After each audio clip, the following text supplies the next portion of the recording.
Hello and welcome again to this week's Spanish lesson. Today I'm going to be talking about how to say something is yours in Spanish or that someone is related to you. So we're going to be talking about how to express possession in Spanish. Now, first let's take a look at English. There are different ways of expressing that something belongs to you or that you're related to someone. For example, Laura has a computer, so we can assume the computer belongs to her. This is Laura's computer with apostrophe S to express possession, or with something called possessive adjectives, as seen in the following example. This is her computer. So Spanish is not really that different with the first aspect when we're expressing possession with the verb to have. In this case, tener. Yo tengo, tú tienes, él tiene, nosotros, nosotras tenemos, ustedes, ellos, ellas tienen. For example, Susana tiene una mochila vieja. Nosotros tenemos dos hermanos, a relationship. Usted tiene muchos primos, another relationship.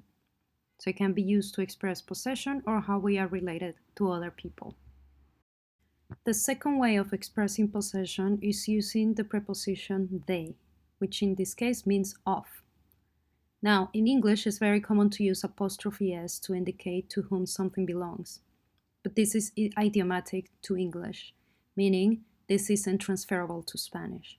In Spanish, we have to use the preposition de. So, for example, if we wanted to say Marta's backpack, in Spanish, we will have to say la mochila de Marta. Now, notice how the structure changes in Spanish.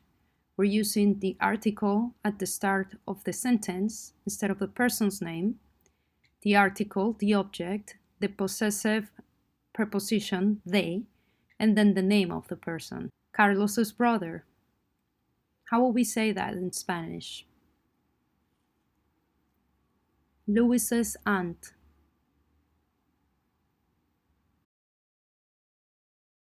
La tía de Luis. Catalina's book. El libro de Catalina.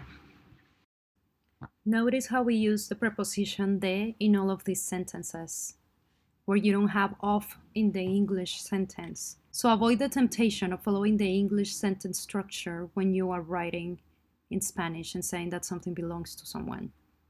Sometimes students will write something like Catalina libro, following the structure of English, but in Spanish, these are just two loose nouns that aren't related to each other. You need the preposition to show their relationship. Lastly, in order to express possession, we can use possessive adjectives. First, we have me or mis. Notice that the adjective can be plural or singular. We'll go back to that in a second. Then we have tú or tus. Now notice, this tú doesn't have an accent mark. This is not to be confused with the other two, which has an accent mark. Tú without the accent mark is denoting possession of something. Then we have su or sus, which means his, her, and your, formal. And then we have nuestro, nuestra, or nuestros, nuestras, which means our. This word is not to be confused with nosotros. Nosotros means we. We and our are not the same thing. Notice too that nuestro and nuestra is the only possessive adjective that changes by gender. And finally, we have su and sus again, but with the meaning of their or your plural. Now here we have an example to illustrate why we have me and mis instead of just one possessive adjective like in English, my.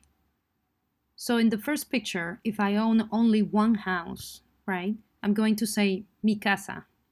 But if I own many houses, then my possessive adjective has to match my noun and number, mis casas. The same logic applies to most adjectives in Spanish, not only possessive adjectives, but also descriptive adjectives. A good rule of thumb is looking at the word after the possessive adjective. If that word is singular, then leave the possessive adjective singular, and if it's plural, then make it plural. Now, what will be the possessive adjectives in the following exercise? If I say my backpack, in Spanish, how would I say it? Mi mochila. What if it's my backpacks? Notice that this is more than one backpack. How would that be said in Spanish? Mis mochilas. His pencils, plural. Sus lápices. Her pencil, one pencil. Su lápiz. What about their brother? Now notice here, what matters is that the word after the possessive adjective is singular. Do not look at their as plural or singular. You're looking at the word after the possessive adjective to figure out if you need to make it plural or singular in Spanish. Su hermano. Their aunts. Sus tías. Your informal friend. Tu amigo. Our professor, male. Now remember that nuestro, nuestra is the only one that changes by gender. In this case, we have a male professor, so we're going to use the masculine version of this possessive adjective, which is nuestro. Our professor, female, requires us to match the possessive adjective with the gender of the noun. Nuestra profesora. And now our professors, let's pretend it's a mixed group. So we're going to use the masculine plural, nuestros, and then pluralize profesor with es, profesores. So you probably noticed that all the possessive adjectives above have the same translation to Spanish, which is su or sus. And you may be wondering how do Spanish speakers know who we are referring to when we use the possessive su. In order to clarify which su or sus we are talking about, we're gonna use de. For example, in the sentence, es su hermana, su could mean his, her, their, or your. It's ambiguous. So how am I going to clarify to whom, whose sister I'm talking about? I'm going to use the same structure we saw before with de. Es la hermana de Marcos. Here I have two families, la familia de Felicia and la familia de Marcos. Now I'm going to give some statements using su, and you're going to clarify whose family I'm talking about. Su familia es más grande. It's bigger. So look at the pictures and figure out whose family is bigger. Now using de, clarify. La familia de Felicia es más grande.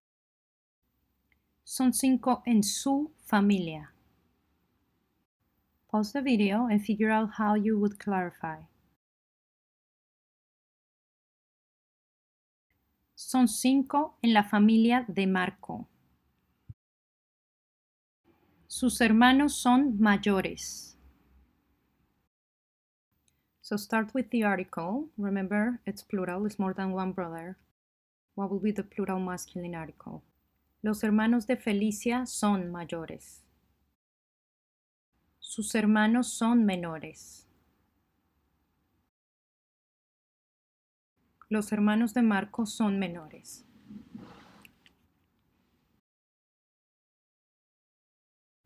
Su familia está en el patio.